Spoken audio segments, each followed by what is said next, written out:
Hello বন্ধুরা, দেখুন এই সেই আমার তরমুজের জমি যেখানে গাছ খুব সুন্দর বেরিয়েছে। দেখুন, উম, 3 পাতা বেরিয়ে গিয়েছে।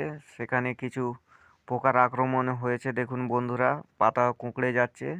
তার জন্য আজকের আমি কি কি পরিচর্যা করব সেগুলো দেখার জন্য শেষ পর্যন্ত থাকুন বন্ধুরা। আমি প্রথমে এখানে ছত্রাকনাশক হিসেবে নিচ্ছি মেটালেক্স 8% ও ম্যানকোজেব 64।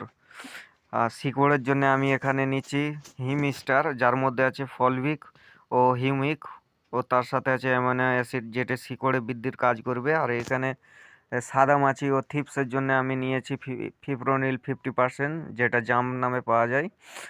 আর এখানে মাকড়ের জন্য আমি নিয়েছি একটি বায়ো প্রোডাক্ট। এখানে লেদা পোকার জন্য নিয়েছি রয়্যাল 5 ইও বায়ো প্রোডাক্ট।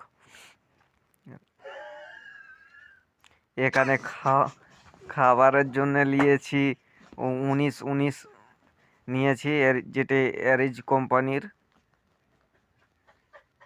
এখানে আমি মাইক্রোনিউট্রেন হিসেবে নিয়েছি বোরোম্যাক্স, যার মধ্যে 13 থেকে 14টি উপাদান আছে।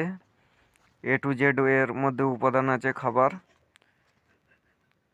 এখানে আমি আটা ব্যবহার করছি যাতে না শিশিরে ধুয়ে যায়। দেখুন বন্ধুরা, আমরা স্প্রে করছি। ভিডিওটা যদি ভালো লাগে একটি লাইক দিন, ভিডিওটা বেশি বেশি করে শেয়ার করুন, আর চ্যানেলটি